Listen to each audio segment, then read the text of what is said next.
Not too long ago, 11 months as a matter of fact, I got introduced to this franchise called No More Heroes.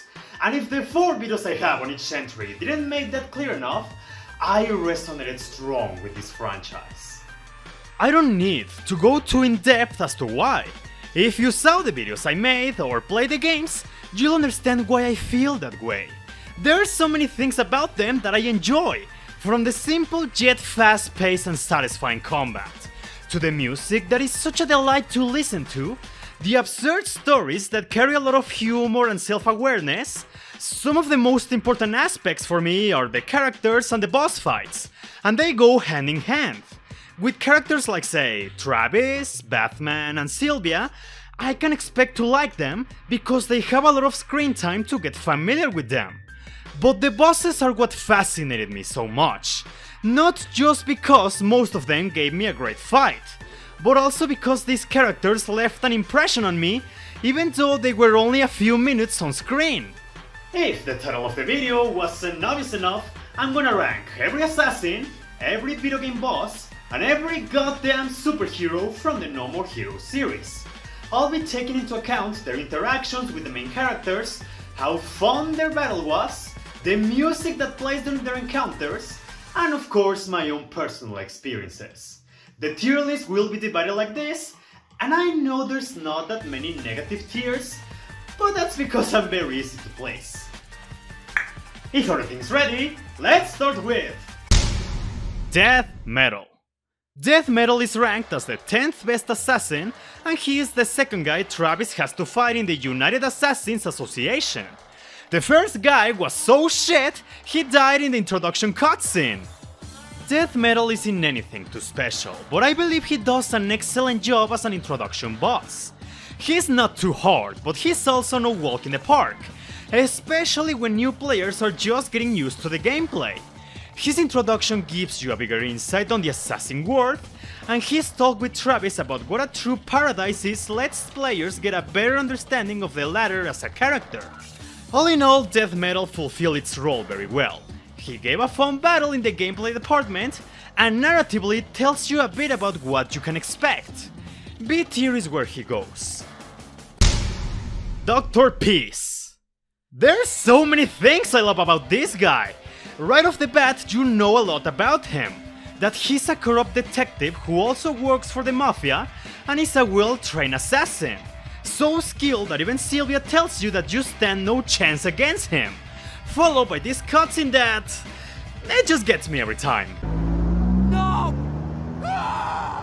That introduction was honestly great for me because I wanted to know more about him while I was doing these side jobs to get money. So once I finally reached his arena after playing some baseball with his goons, I witnessed this. The Virgin just as them.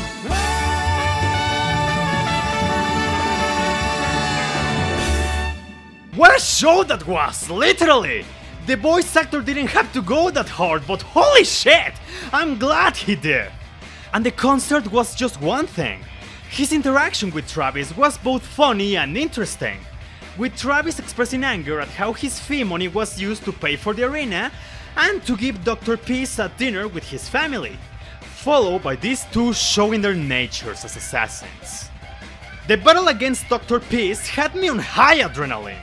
As a dual magnum wielder, I had to play carefully and keep a short distance, which wasn't exactly easy, as Dr. Peace proved to be a capable long-range attacker, and his shots were strong enough to quickly deplete my energy. But the whole fight felt fair all the way through, and there was a lot of fulfillment in dodging his quick draw and counting how many bullets he had left to strike him while he was reloading. His defeat also had some meaning, as his interactions with Travis made him realize these assassins are also people, which puts him in a sentimental mood. Dr. Peace is an A tier. Combine the concert, the comedy, his impact on Travis, the battle and the song that plays through it, and this was an easy choice. Fun fact! His battle theme, Steel Python, was used during the teaser trailer of No More Heroes. Have you watched that one? It's weird. Your shining armor and fine words won't get you anywhere. Shinobu. Shinobu Jacobs is one of the most iconic assassins in the entire series, and for good reason. She became a mainstay of the main cast, and her battle is so iconic. But one step at a time. The build-up to her battle is great. I love the high school level because it's fun and because I never get tired of this moment. Hey, he's over here! The first interaction with Shinobu is so weird because she looks like a normal student until she murders her classmates to hide her identity as an assassin, which caught me so off guard. And all of a sudden, she has a personal vendetta against Travis now, which makes me more interested in her. Of course, this turned to be a mistake on her part, and once she's dealt with and spared by Travis, she went on to become a staple in the series, which I'm fine with. I like her design and her as a character. The battle is something I can only describe as a wake-up boss. All the bosses up to this point were challenging, but I still felt confident that I will win in the end. Shinobu is a special case where she had such a strong presence that I just knew I had to play carefully. And I'm glad I did, because she was a force to be reckoned with. Every attack she did had me on the edge. She could easily take a lot of my health away, and even when I had a chance to strike, I still had to be careful. She didn't cross that line of being unfair, and the whole combat felt like we were on equal terms of strength. She actually managed to give me my first game over, but after that, I was able to apply what I learned and emerge victorious. And by the end of it, I could still feel my blood rushing through me. But you know what's my favorite part of it? The music!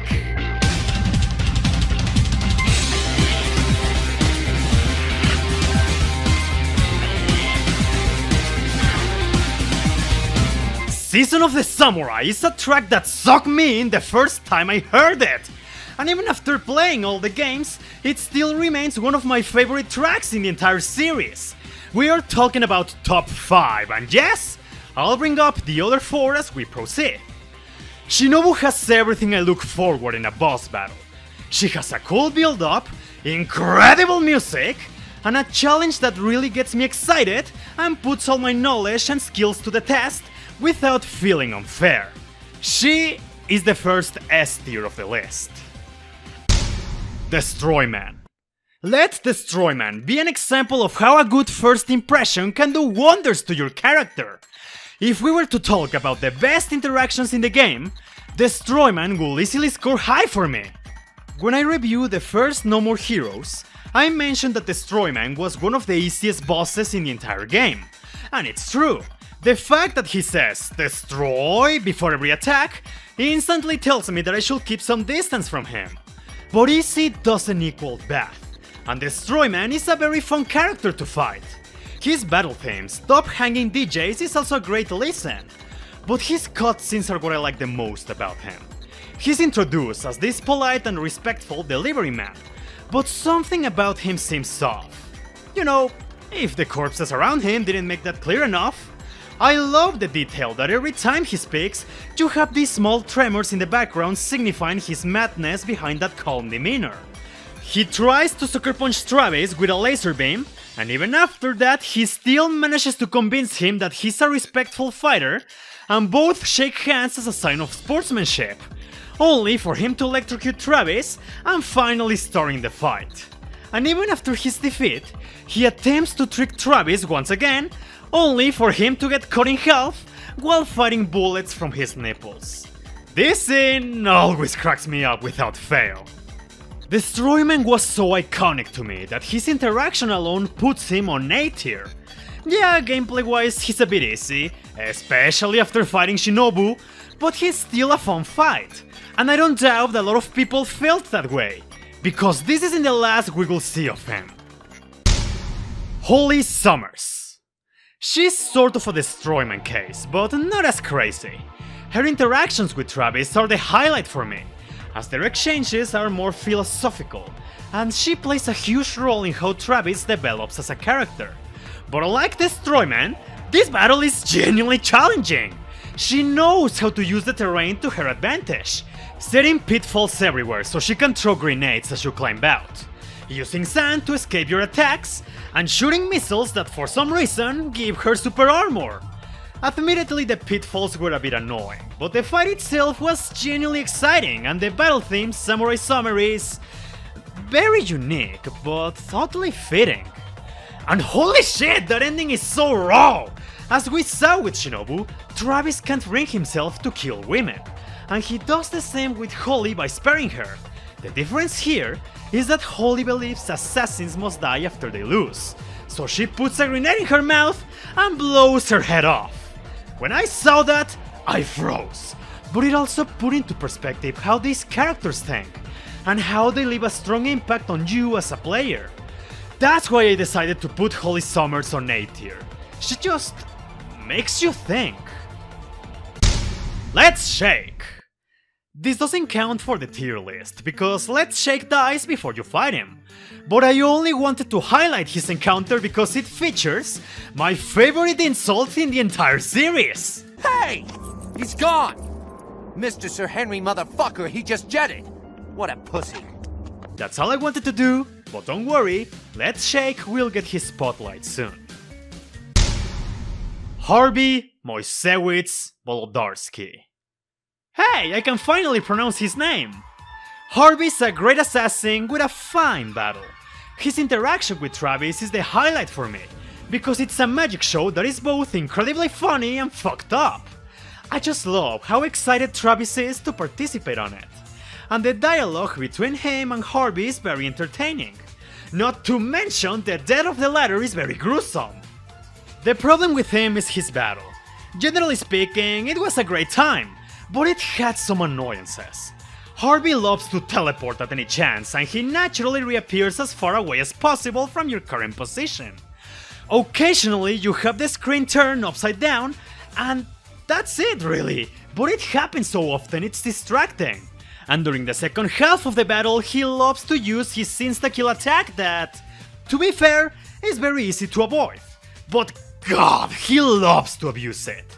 The first time it's really funny, but when he uses it more than 3 times, yeah, no, that's just dragging the battle. If anything, I can say I'm a huge fan of his battle theme, Bioelectrolysis, because it perfectly reflects the atmosphere of a gruesome and bizarre magic show. Harvey Moisewicz Wolodarski is a good battle held back by some annoying moments. But B tier sounds fair, wouldn't you say? Speedbuster. She was a bit difficult to rate because, can we really call this a battle? Speedbuster is more of a pre-fight level, except that there's no fight. I will admit a few things. Having to keep an eye out for her Buster launcher and find cover added some tension. The theme that plays in the background, Mach 13 Elephant Explosion, sounded cool both as a song and as a name. Like seriously, that's a very cool name. And credit where it's due, her cutscenes are honestly very funny. How she struggles to listen to Travis while reading her canon. The goodbye kiss to him was very nice, and she was able to kill Thunder Ryu, the guy who told me to spread my asshole before training. And I won't lie, the fact that a grandma with a giant cannon is one of the highest ranked assassins is such an absurd concept, but I love it! She just has a great design. At first I was planning to put Speedbuster on C tier because her fight is more of a level. But there's so many things I enjoy here, and I had fun during this encounter, so I decided to settle with B tier. Batgirl represents a pinnacle in the entire series for me. She's one of my favorite assassins and one of the best battles in the whole franchise. And everything surrounding her is excellent. This is the point where the story just turns weird. But there's no time to think about it because you need to get to the stadium. My first highlight of her is her introduction. Up to this point, you were told about some of the ugly shit the other assassins have done. And some even showed you part of that. Shinobu murdering her classmates, the Destroyman leaving a bunch of corpses in his arena, or Harvey's dangerous magic tricks, even if his assistants turn out to be fine. But Batgirl was different because your first exposure of her is seeing how fucked up she is, as she's murdering people for fun. This is followed by an interesting conversation in how Travis and Batgirl aren't so different, despite their contrasting philosophies in killing others.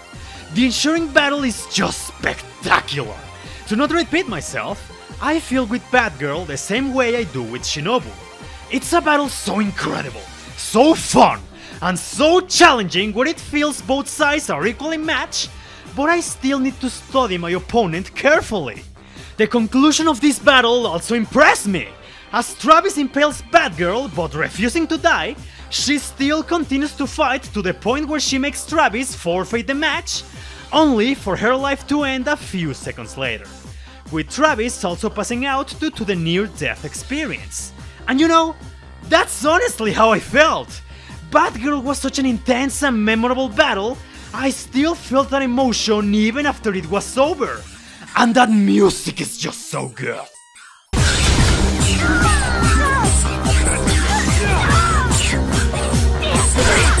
Leather for Breakfast is another top 5 in my favorite songs of the No More Heroes series. And in case it wasn't obvious, Batgirl is an S tier for me. Jean. Jean is a mixed bag for me. On one hand, I fucking love her pre-battle cutscene because it's just so weird and fucked up. You get an endless barrage of surprises at every second. Jean kills Darkstar, the #1 assassin, who also claims to be your father. She reveals she's Travis' sister, while also being his parents' murderer, and hints that she had a crush on him by referencing some incestuous manga. On top of so much fourth wall breaking!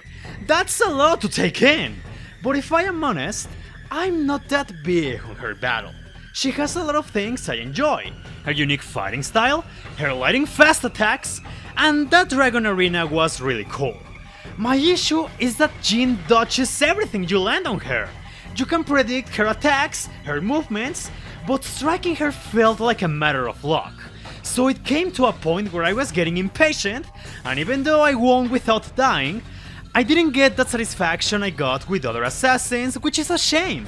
Jean had a lot of potential to become a high tier candidate, but her battle doesn't do her any favors. Luckily her interaction was so good, I put her on B tier. Also, why did Travis name his cat and daughter after the assassin of his parents? It makes you think.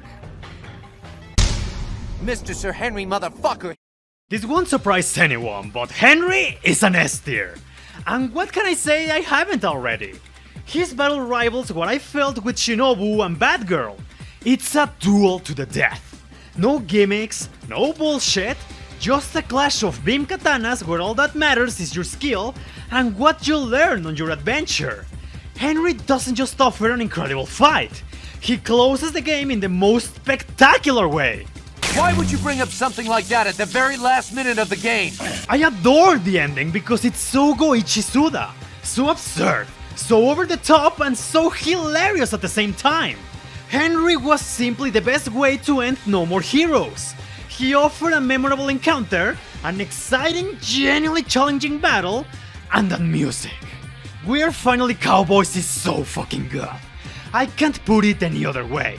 It's not a top 5 for me, but it's one I remember fondly. In case you didn't hear me before, Henry is S tier. Now it's time we move to No More Heroes 2. I notice I feel the exact same way about half of the assassins, so to not repeat myself many times, I'm going faster this time around. Skelter Helter. Nothing special I can say about him. He wasn't boring, but he wasn't exciting either. His main problem is that he's just a tutorial, and that's what hurts him a lot. The main difference between him and Death Metal is that you fight the latter after the combat is explained to you. Skelter Helter is the tutorial, so he dies the moment the tutorial ends, and that just blows. If I can say anything positive about him, is that I like his background. Skelter Helter is the brother of Helter Skelter, the guy that Travis killed during the opening of the first game. Helter Skelter was a parody of Dante from Devil May Cry, and Skelter Helter is a parody of Virgil from the same series, as well as borrowing the same hairstyle from Cloud Strife. Unfortunately, that's the best I can say. Skelter Helter is C tier. Nathan Copeland. I don't like this guy, and I really wish that wasn't the case. I love his design, his interaction with Travis is cool, His main theme is a great listen, and the first moments of the fight are not bad, but as you progress through it, it quickly gets worse. Nathan's missiles that deplete your energy in seconds and are hard to dodge. Nathan barely giving you any chance to recover. The turrets that are hard to see, the floor that constantly moves, and the camera shaking all the time effectively made me get dizzy and frustrated during this fight. It wasn't hard, it was just super annoying, and by the end I didn't get any satisfaction. Nathan started solid, but he dropped the ball really hard, which disappointed me immensely. He is the first to go to D tier, and unfortunately, it won't stop here. Charlie McDonald. Charlie ain't so different from Nathan, but I think he disappointed me even more. His introduction is just fantastic, starting with a bunch of cheerleaders ranked from 49 to 26, with Charlie being the 25th best assassin, followed by this iconic quote. You gonna fight me with all your hoes? It continues to escalate further when Charlie and his groupies pull out a fucking mech from outer space, with Travis following up by doing the same thing. At this point I was genuinely excited, but what happened? The battle was a tutorial to control this mech, and it wasn't even a good battle. And I think the worst part is that you never get to do anything like this again, so this tutorial felt even more pointless. Charlie disappointed me so hard, he also goes to D tier. Gimme Howell. After one alright fight and 2 disappointments, Gimme Howell came in to turn things around. First, I love the concept of having to fight someone with a rank lower than yours. The other guy that attempted to do that was killed by Henry. And despite being an underdog, Gimme did not disappoint at all. Her cutscene with Travis is one of the most memorable encounters in this game, as she confesses her admiration to him and her desire to prove her worth by fighting him. I adore how her personality shows innocence at the base, but a huge bloodlust underneath. And the moment where Travis reads her letter was great. Her battle lived up to the hype as Gimme presented a very good and exciting challenge, accompanied with a jolly song that surprisingly fits well given the context of the fight. I only got annoyed by the hitstun and knockback of her attacks, but nothing that ruined the experience for me. And luckily this wouldn't be the end of Gimme, but for now, she very... oh well... deserves an A tier. Matt Helms. He's a very unique case. He's an assassin that doesn't say a single line of dialogue, but still left a strong impression on me. Matt is one of the weirdest and most fucked up assassins in the series. A child that was left to die in a house fire. He was resurrected through a pact with the devil and killed his own parents. Now he lives in an abandoned house waiting for more people to murder. I also love that his designs borrow inspirations from American and Japanese horror movies. The former by having a hulking disfigured man with a signature weapon, and the latter by being the ghost of a child who stalks people. I'd be lying if I said his design didn't unnerve me. My only problem is that his battle is way too easy as he can go down very fast, which hurts his placement a bit. But hey, I still had fun and he made me get fully invested in his encounter without a single word.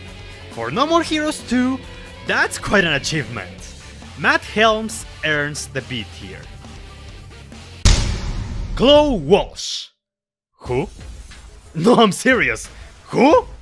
Chloe Walsh is for me the most forgettable assassin in the entire series. There's nothing going on for her. Her encounter with Travis is minimal. Her battle is extremely easy and ridiculously short, and I genuinely don't remember any of her attacks. I think she had a poison gimmick because she only hit me once, but that didn't matter because I defeated her in less than a minute. What a joke. Chloe goes to D tier. Easy as that. Let's shake! For real this time. After dying in a cutscene without a chance to fight, I wonder how a fight against Let's Shake would have been. No More Heroes 2 answered that and... yeah, maybe he should have stayed dead. The reason? He's a drag to fight. The arena is overly spacious, his attacks require a lot of waiting, and it's just not fun. He isn't challenging at all, but he just takes forever to take down. There's nothing else to add. Let's Shake was so disappointing he goes to D tier. Luckily after this we can only go up and... Oh hi, Million Gunman! Imagine if Dr. Peace didn't deliver an incredible concert, a good conversation, and his battle revolved around half-baked mechanics and annoying gimmicks. The result is Million Gunman. He is the first boss you fight as Shinobu, and he sucks in every aspect. He has next to no interaction with a playable character, and he's not fun to fight. That is because his battle is all about platforming, a mechanic that barely works in this game. And Million Gunman constantly moves through these doors that can't take him anywhere, and even if you catch up with him, he's still very hard to hit. Million Gunman is simply a terrible boss fight that leaves no impact whatsoever. At least his battle music is good, but that's all he has going on for him. He's our third consecutive D tier. New Destroyman. I've often heard that a lot of fans hate this fight and consider it one of the worst, but that wasn't the case for me. Make no mistake, the whole battle is riddled with problems.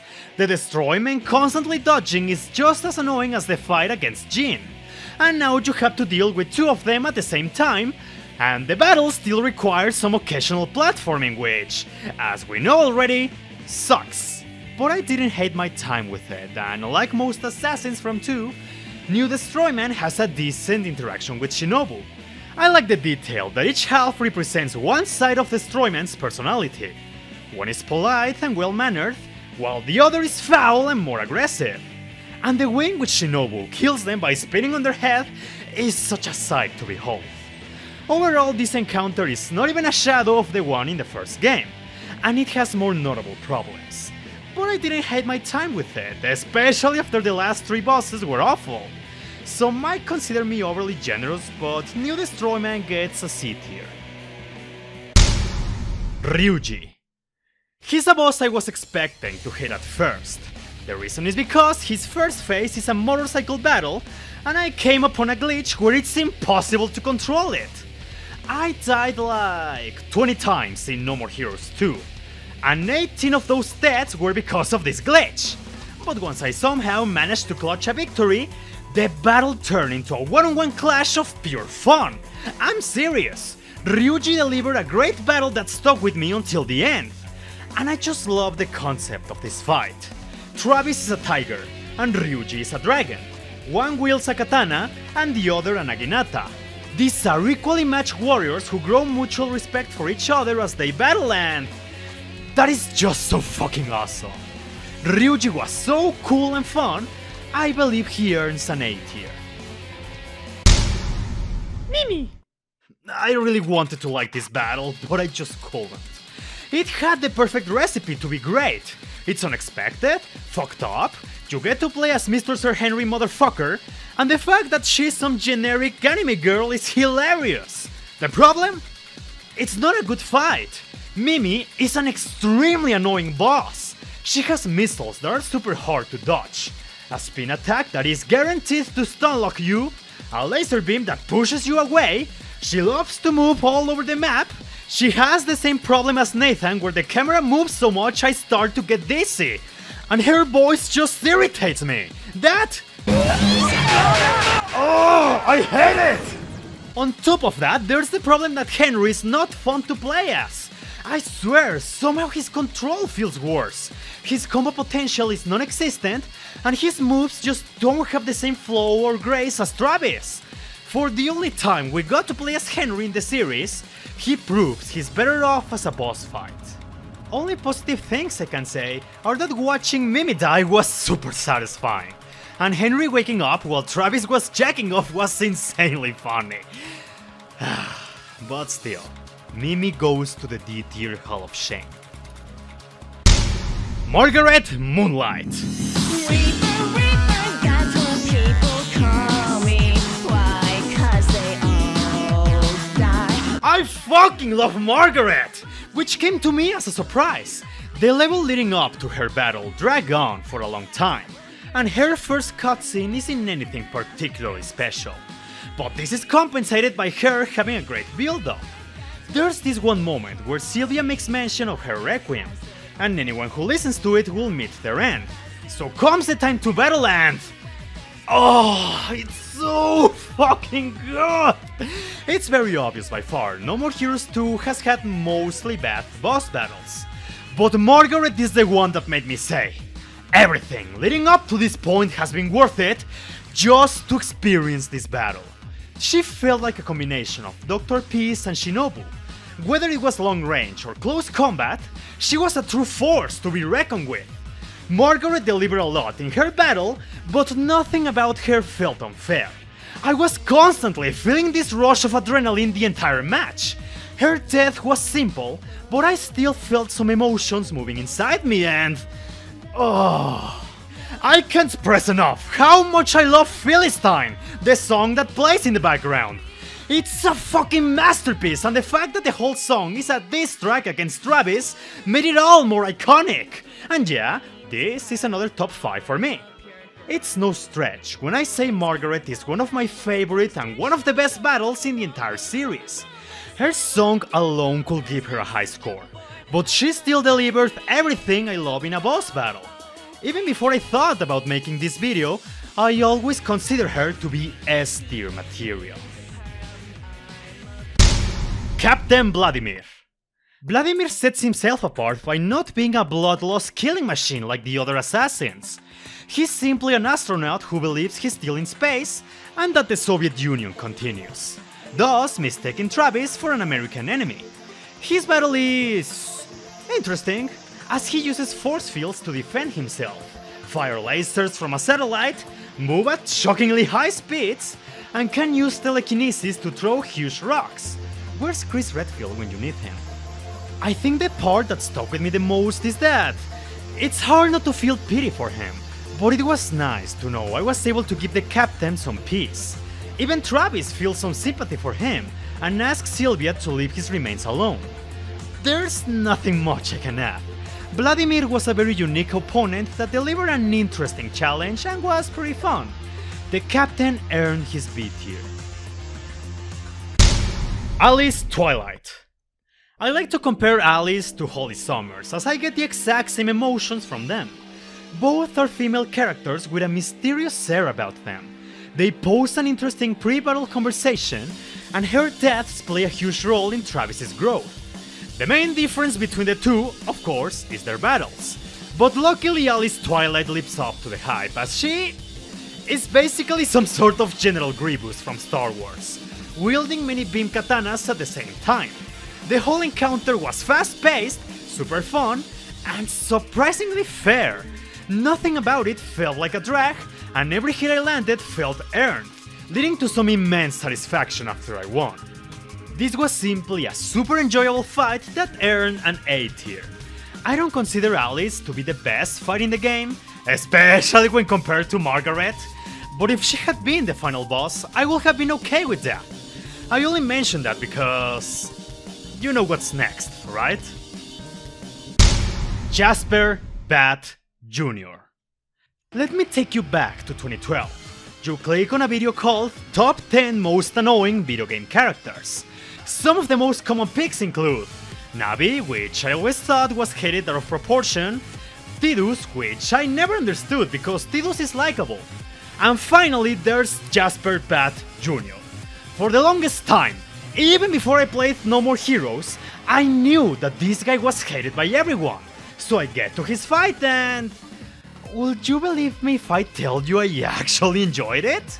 I mean, make no mistake, I can understand why Jasper gets the reputation he has. His voice is annoying, his personality can irritate a lot of people, his teleportation attack is bullshit unfair, and the insta-kill attack sucks.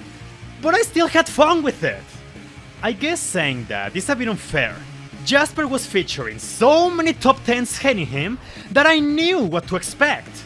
If I know he can insta-kill me through the windows, then I stay away from the windows. If I have to approach him near the windows, then I play more carefully. I shit you not, I didn't die a single time in any of his phases. No defense against the teleportation attack though. Whoever programmed that was smoking ass. It's subjectively a terrible design move. And also his third phase is piss easy. I'm not sure if I'll get No More Heroes fans to hate me, but that won't change the fact I enjoy my time against Jasper. Fuck, I even love his second phase theme. It's such a good song. Color me surprised, not even I expected him to get a B tier.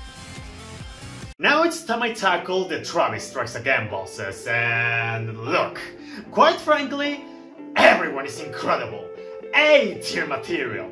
For a game with such a simple combat system, they really knocked it out of the park with the bosses. They were all super challenging and extremely fun. So to not waste more time than I need to, let me just tell you what I love about them all. Electro Triple Star. I like the fact that he's one of Travis's childhood heroes. He brings up some interesting points about the heroes' motives to fight and their views on family. Something that stuck with me is the moment where he asks Travis to stay in the video game world, to which he replies, "Games are supposed to be played, not lived." That was such a good moment, and the battle was nothing short of adrenaline-inducing, as you have to keep an eye out on his attacks while destroying those lights on the arena, and the smaller enemies flooding the battlefield added an extra degree of tension and satisfaction. Electro Triple Star is an incredible opening boss that knows how to put you against the ropes. A tier. Mr. Doppelganger. He has a very cool build-up, as you're told of his horrible crimes while playing Life is Destroyed. The characters belittling him for his title was great dialogue. His grotesque design after his defeat made him even more memorable. And he has some interesting lore behind Dr. Juvenile, a character I'll mention shortly. His fight was a great time, constantly trying out new strategies and becoming harder as the battle progressed. As you already thought, he's an A tier. Brian Buster Jr. He has a tragic and interesting backstory. The whole game revolving around solving his murder mystery really made me want to learn more about him, and the payout was worth it. However, the crowning jewel for me is the atmosphere of his battle. It's so fucking cool! The arena, the giant robot in the background, and the music hyped me up for combat. And Brian himself, being a genuine challenge, made me adore every second of this fight. I also felt that Brian was the first boss to push me so hard that forced me to use my Death Glove skills. Sure, I used them with Electro Triple Star and Mr. Doppelganger, but mostly because I wanted to. Brian outright made me feel I had to understand all my Death Glove skills in order to stand a chance. And that was a good sign of increased difficulty. And I have to admit, I felt bad when all that remained of him was a tired old man I still had to take down. Surprise, surprise! Brian earned an A tier.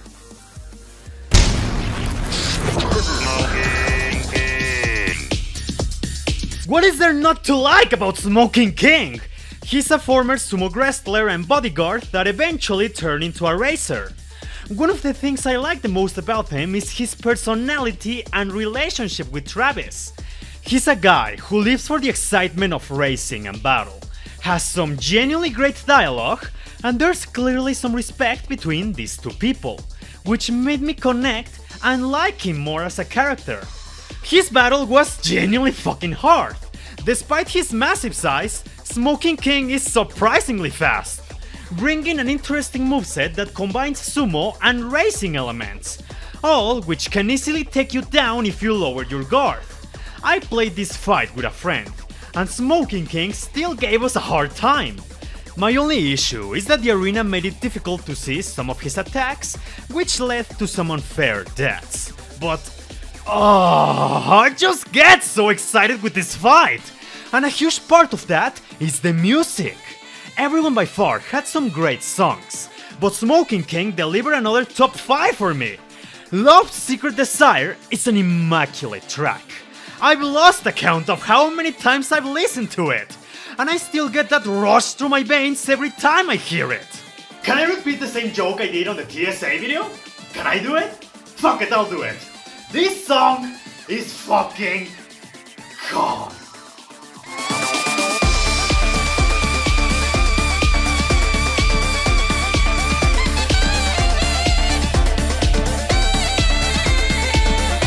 Smoking King, and his sexy song easily deserved an S tier. 8 Hearts. He was a fun boss battle with an incredible concept, as he is Johnson, one of the main characters from Shadows of the Damned, another Suda51 game. Problem is, I didn't play that game, so there wasn't much attachment to the character, but I still found it cool regardless, because there was so much great dialogue from Travis, who played the game 3 times. Those interactions were pure gold.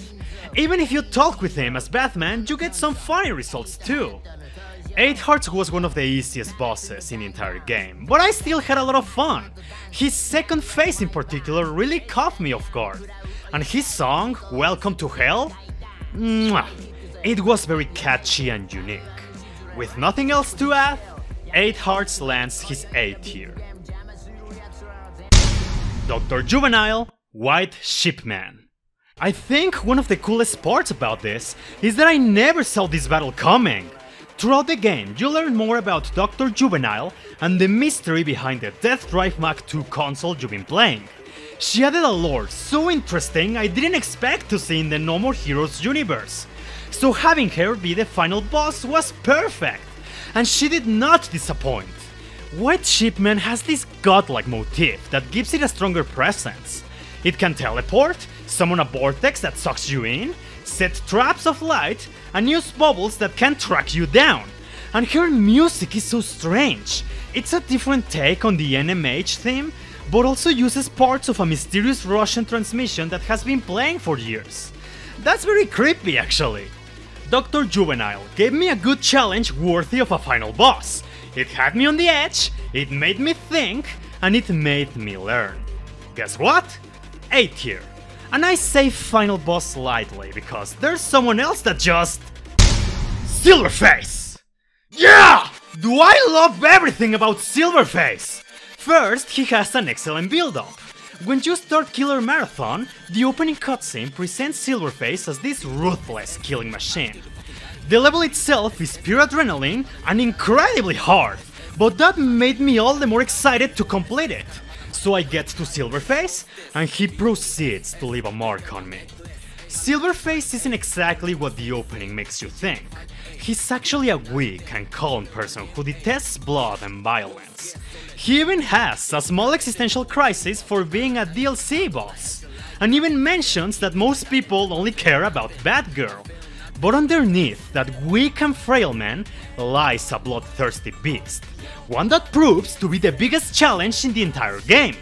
Silverface starts out incredibly hard, and gets more difficult as you go on, as you see how his instincts take over him, and his true nature as a killer comes out. And it's not just his dialogue and encounter that make me like him so much, it's his battle theme that seals the deal. On your mark, get set go is pure poetry. Take your finger off the trigger. I'm not really a killer. I just came to figure how to make my life better. Oh, it's so fucking good. This is the final top 5 song we were missing, in case you wanted to know. Silverface is an excellent character, has an incredible battle, and a perfect song to complement it. When I first beat him, I just knew he was gonna be S tier. We are finally at the final stretch of this killer marathon. That only leaves us with No More Heroes 3. And I have a good feeling about this section because we're starting with... Mr. Black Hole. Mr. Black Hole ties with Electro Triple Star for being a first boss that is genuinely challenging and fun, with attacks that keep you on the edge and force you to think your approach. But everything escalates further when he reveals a second phase, and now you have to fight him in outer space. This technically is a tutorial, but like Skelter Helter, this quote-unquote tutorial was a great time. It didn't feel as hand-holdy, and it wasn't as pointless as Charlie, because you find more space battles throughout the game. Mr. Black Hole also gets the benefit of being a likable character with a great battle theme. If we start the game with an A tier, I'm sure we can expect great things from this point on. Gold Joe. Gold Joe is a boss that had a lot of luck with this ranking, which is saying a lot. On my first encounter, I already consider him to be B tier, but he was a boss I retried on the time machine, and I was able to appreciate him more. It's one of those fights that rely on gimmicks, which is a very risky move, but I believe this one pulled it off extremely well. Gold Joe uses magnetism, which you can change on you depending on where you stand. This can be used in your favor and against you, which led to some tense but incredibly satisfying moments, since you can push Joe to the electrified borders, but you can also find yourself stuck on his blades. And even without the magnets, he still has a great moveset. On top of that, he has a great battle theme that enhances his fight, a nice cutscene with Fu, a very fun interaction with Travis, and I'm a huge fan of his flamboyant personality. Oh snap! Snap, crackle, and pippity, poppity, pow! Gold Joe is a guy who I already liked, but I learned to appreciate even more as time passed, and for that, I give him an A tier. Native Dancer. To not go in circles, Native Dancer makes me feel the same way I do with Kimi Howell, Ryuji, and Alice. A one-on-one battle between warriors, no cheap tricks and no gimmicks involved. Just a battle of skill, which is a bit surprising considering he's also a tutorial. Yeah, he gives you some death chips and teaches you how to use them. But after that you have a challenging encounter. I gotta highlight how much I love his moveset, because he uses the terrain to his advantage, as well as different ninja techniques to keep me alert. Again, there's nothing new I can add that I haven't said already. Native Dancer was just a great battle. A tier. Gimme Love. When Suda51 confirmed that Kimi Howell was making a return, I honestly got very happy. I enjoyed her encounter in the second game, and it was left open to deliver more in the future. I'm on and off about the end result, because on one hand, she has great cutscenes. Her freestyle battle with Travis was fucking perfect, literally a spectacle to behold. And the battle itself, it's good, but it has a few problems. Gimme Love isn't exactly difficult, but that's not my main issue. What happens is, the more you lower her health, the stage itself becomes more aggressive, throwing explosives and lasers that can interrupt your attacks and cause damage. These explosives aren't as predictable as Mr. Black Hole's, well, black holes. There are also moments where Kimi vanishes from the stage and you have to wait until she returns while you dodge lasers, which was super unnecessary. And finally, when she's near death, you have to deal with all this shit, but now with different camera angles you have no control over.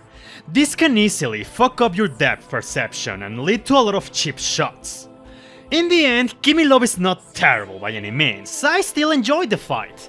It's just... she has some annoying moments that hold her back. But hey, at least I am happy she got a proper closure, and that freestyle battle was legendary. B tier for Gimme Love. Velvet Chair Girl. I've never taken drugs in my life, yet, but I am convinced that everything related to Velvet Chair Girl is a good representation of how it feels to be high. She's so special. Just like Matt and Ryuji, she left a strong impression on me without a single line of dialogue. And that's because she was so different. Everything about her stuck with me. Her introduction is just a drug trip, with an unusual and unique art style. I'll stick to what I say. That's definitely Pop Team Epic. But her battle... can we even call it a battle? You don't fight her as normal. Instead, you play musical chairs. This caught me so off guard. I laughed for sure, but I was impressed at how exciting it was. It's not exactly hard, but it still felt like a challenge. Trying to hit all those inputs to keep my momentum high and have a better chance to win had me on full concentration. Because just like the real musical chairs, you never know when the music will stop. And speaking of, why did they go so hard on a song for musical chairs? This shit is genuinely relaxing and intense at the same time. Just listen to this.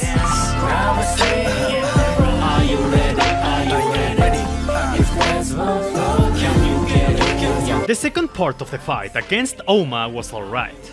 Being an insta-kill enemy made me nervous, but I think this fight could have used more variety. However, the star here is Velvet Chair Girl, and she alone gets the A tier. If he had an icon on this tier list, Oma will be more of a C tier. Midori Midorikawa.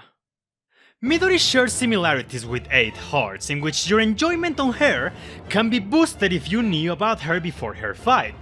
She's actually a character from Red, Blue and Green, a manga that expands on the 25th word, the Silver Case. But just like 8 Hearts, I still don't get into the Silver Case. But that doesn't mean I didn't love this encounter. Remember in my No More Heroes 3 video that I was disappointed that they removed the pre-boss levels in favor of designated matches? Well, Midori is one of the few exceptions, as she forces you to travel through an abandoned school in a horror game fashion. Her battle is perhaps the easiest in the entire game, as you're locked into an armor and she can go down very fast. I shit you not, I got a double S rank on my first try! Let that tell you how easy this battle is. Regardless, I still enjoyed this encounter a lot. Midori is a very charismatic character. The battle was fairly fun, the build up to her was memorable, and the ending was pure fanservice.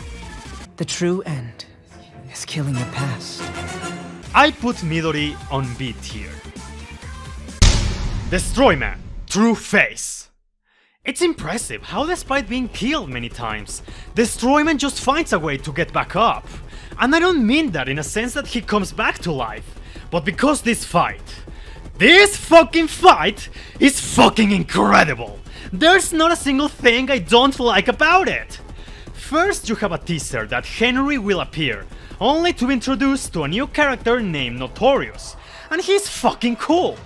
Then Sylvia proceeds to fucking summon Destroyman, who once again pulls off his handshake trick.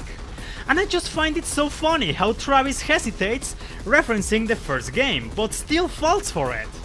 After his defeat, more Destroymen appear, and you find out they're mass-produced robots, which escalates the difficulty even further. And guess what? They once again try to do the handshake trick. After some assistance from Notorious, Travis finds an underground lab where the real Destroyman is, and after a really fucking good battle, he defeats him once and for all. This battle is just perfect. The robots were already great, because they had all the moves from the original Destroyman, with a few new tricks. But the real one is basically the same, but on steroids! Everything hits harder, is faster, and is more difficult to dodge. But fuck, I really like that! It was a natural and much better evolution of the Destroyman fight. He went from being one of the easiest battles, to being annoying, to being the hardest, and arguably the best fight in No More Heroes 3. Everything about this encounter, from Notorious, the robots, the fight itself, the references, and the ending was pure perfection. You, the person watching this video, do you see that? That's us. That's simply us. Destroyman True Face gets an S tier. Sonic Juice. Sonic Juice left me a bit on the mixed side. I like his honorable personality, and his conversations with Fu and Travis are great. His jab at Tetsuya Nomura, because you know they're mocking Tetsuya Nomura, was a stroke of genius. The first phase of his fight was an RPG battle ripped straight away from Final Fantasy, but it was so fun to mess with the menus just to see what could happen. But after a while Travis will have enough, and we get a classic action battle. My main problem with Sonic Juice is that his encounter feels like an eternity. They even make a joke about that. This is taking way too long. How long is this guy gonna walk? Just be patient. Ugh, it's so damn long. He's probably tired. For reals, this is fucking long. He's not particularly hard, but after a while I felt my mind going numb and he wasn't bringing anything new. Nonetheless, I still remember Sonic Juice as an honorable guy who took a shit on Tetsuya Nomura. So B tier is where this encounter lands. Henry, after watching a movie about goth. This encounter is beyond fucked up, but it was insanely good. Henry from No More Heroes 3 carried a lot of things I love from his first fight. An opening where he says some random shit and explains his sudden change of personality. An epic sword fight and an ending that... it's seriously one of the craziest things in the series. I was speechless after his defeat. I like how Henry's more aggressive moveset reflects his change of personality. And he still brings up new toys to keep you on the edge. He should be S tier material, but I have two main problems. First, there's the music because... was there even any music? I genuinely don't remember hearing anything. I went to do some research and yes, there was a song playing in the background and it was okay at best. A major letdown after comparing it to We Are Finally Cowboys.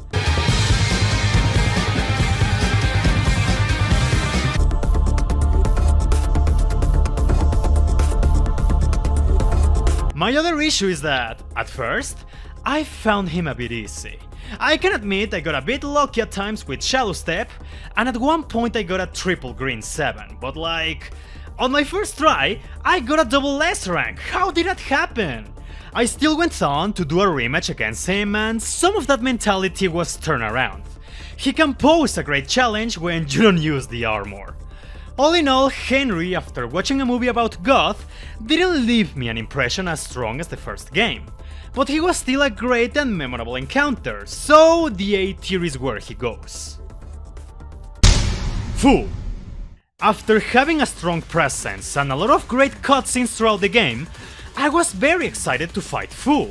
Did he deliver that excitement? Yes, but he tripped at the same time. First of all, I was super hyped up! The conversation he has with Travis before the fight is so fucking raw! Just watch this! I'll kill you! You're getting real fucking crazy now! That's what I'm talking about! Ah! That had my blood rushing! The first battle was honestly really good. Fu was very aggressive and had a lot of tricks hiding under his sleeve. The real challenge came from timing when to strike, as he could only be damaged after he did an attack, which added a lot of risk. There comes a point where Fu starts to use new attacks, and the coolest part about them is that they can be countered with the Death Globe skills. And this is something I found out by mere curiosity. When he used his energy barrier, I wondered what would happen if I could teleport there. So I used the Death Kick, and it worked! That was so satisfying to discover! But then comes the second fight, and this one is not very good. Literally all you have to do is dodge at the right time and strike, rinse and repeat. Sure, shadow stepping is not something everyone can pull off on command all the time, but that's all there really is to it. Admittedly, seeing Travis's friends help him was awesome, but as a fight, this phase was incredibly unnecessary. Regardless, the first battle against Fu was really good, and that one goes on A tier. I believe he lived up to the hype. I don't have another slot for Fu, so pretend his second phase is on C tier. Now, let's finish this off by mentioning... Damon, I love you! Damon was unique, but also kinda odd. His battles are unconventional. The first one is actually an interactive cutscene. It looked really cool, I won't deny that. But the second one was basically a Smash Brothers battle. It was interesting, but the thing is, Damon is not particularly challenging. It was a welcome surprise, and I definitely enjoyed the cutscene leading up to it, as well as the ending. But as a fight, it was alright. And as we know already, everything alright goes to C tier. And after what is my longest video by far, the tier list is complete. Well, time for another improvised conclusion. No More Heroes is a series that stuck with me, which I find so surprising because the games are so simple. Like, if you were to ask me, can you recommend me an action game? I might say Devil May Cry, The Wonderful 101, or Metal Gear Rising. Or if you want characters with more depth, maybe I'll recommend you a JRPG. But No More Heroes is a league of their own because, despite their simplicity, they are still very unique and different and memorable. And I think the bosses are a good reflection of that. I can't recommend this series enough. It's just that good. So that came out much better than I expected. Anyway, thank you so much for watching this video. I really mean it. As usual, you know, if you want to support the channel, you can go to my Patreon, you can subscribe, hit the like button, or share it with your friends. You know that anything helps, and I'll be super grateful for that. And before you leave, in case you're wondering if I'm wearing sunglasses to do some cheap Travis Touchdown cosplay, no. It's because I haven't slept for days. This video was just that hard to make. So thank you so much for watching, and take care.